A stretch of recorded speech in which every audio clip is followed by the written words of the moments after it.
Assalamualaikum warahmatullahi wabarakatuh. Perkenalkan, nama saya Afifa Ajeng Widianisa dari kelas 12 MIPA 1. Di sini saya akan menjelaskan tentang radiasi gelombang elektromagnetik.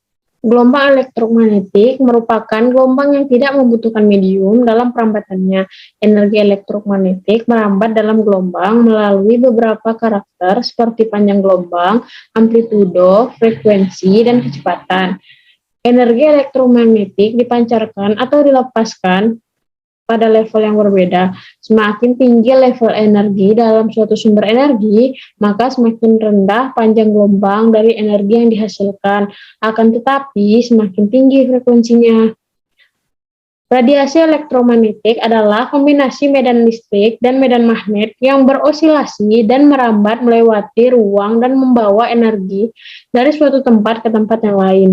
Gelombang elektromagnetik memiliki beberapa sifat, yaitu yang pertama, gelombang elektromagnetik merupakan gelombang transversal. Yang kedua, gelombang elektromagnetik merambat dalam ruang hampa. Yang ketiga, gelombang elektromagnetik mengalami refleksi, refraksi, interferensi, difraksi, dan polarisasi. Yang keempat, arah perambatan gelombang elektromagnetik tidak dibelokkan oleh medan magnet maupun medan listrik. Yang kelima, terjadi perubahan medan listrik dan medan magnet secara terus-menerus. Spektrum gelombang elektromagnetik terbagi menjadi 7. Gelombang radio, gelombang mikro, sinar inframerah, cahaya tampak, sinar ultraviolet, sinar X, dan sinar gamma. Berikut adalah gambar yang menunjukkan panjang gelombang, spektrum, frekuensi, dan warna spektrum. Manfaat gelombang elektromagnetik. Elektromagnetik memiliki banyak manfaat dalam kehidupan sehari-hari. Yang pertama, gelombang radio. Gelombang radio memiliki 3 manfaat, yaitu mentransmisi sinyal pada jarak yang sangat jauh. Yang kedua, mentransmisi sinyal komunikasi berupa siaran radio dan stasiun TV. Yang ketiga, pencitraan satelit ke bumi dalam pembuatan peta 3 dimensi. Kedua, gelombang mikro. Gelombang mikro memiliki manfaat. Yang pertama, microwave untuk memasak atau menghangatkan makanan. Yang kedua, berkomunikasi melalui radar. Yang ketiga, mendeteksi posisi suatu objek yang diamati. Ketiga, sinar inframerah. Sinar inframerah memiliki manfaat, yaitu yang pertama, remote control dalam mentransmisikan data dalam bentuk energi. Yang kedua, teknologi pada kamera CCTV yang dapat menerawang dalam gelap. Yang ketiga, digunakan sebagai alat medis. Keempat, cahaya tampak. Cahaya tampak memiliki manfaat, yaitu yang pertama, penggunaan laser dalam serat optik untuk mendiagnosis penyakit. Yang kedua, sinar laser yang dapat menyalurkan suara, gambar, atau sinyal melalui serat optik. Yang ketiga, laser tertentu bisa dimanfaatkan untuk mengelas atau memotong benda. Kelima, sinar ultraviolet. Sinar ultraviolet memiliki manfaat, yaitu pertama, mengecek keaslian uang dalam dunia perbankan. Yang kedua, pada bidang medis digunakan untuk membunuh bakteri. Yang ketiga, dapat mengeringkan tinta dan resin. Keenam, sinar X.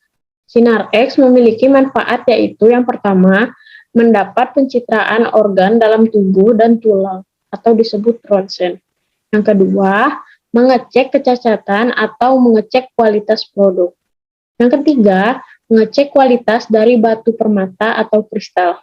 Ketujuh, sinar gamma. Sinar gamma memiliki manfaat, yaitu yang pertama, digunakan pada alat pemindai atau CT scan dan dalam bedah saraf. Yang kedua, menyembuhkan penyakit kanker dengan metode operasi pisau gamma.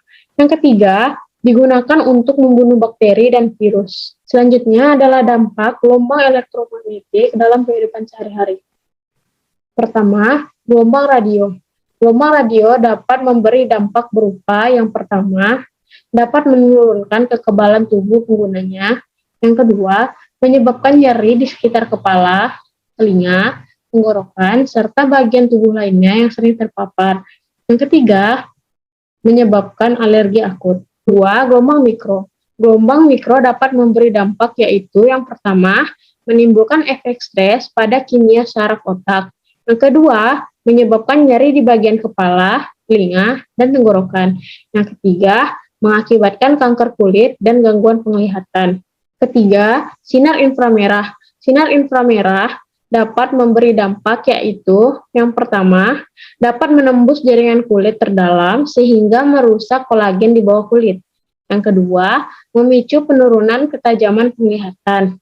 Yang ketiga, dapat menyebabkan katarak. Keempat, cahaya tampak. Cahaya tampak dapat memberi dampak yaitu yang pertama, menyebabkan pigmentasi pada kulit. Yang kedua, dapat merusak jaringan saraf sensitif optik pada retina mata. Yang ketiga, menyebabkan kerusakan DNA sehingga menimbulkan risiko kanker. Kelima, sinar ultraviolet. Sinar ultraviolet dapat menimbulkan dampak. Yang pertama, dapat menyebabkan kanker kulit dan melanoma. Yang kedua, menyebabkan penuaan dini dan kerusakan pada kulit. Yang ketiga, mengganggu kekebalan tubuh. Keenam, sinar X. Sinar X dapat memberi dampak yaitu yang pertama, menyebabkan kematian sel atau mutasi sel. Yang kedua, menyebabkan kanker atau tumor. Yang ketiga, pada paparan radiasi yang tinggi dapat menyebabkan kematian.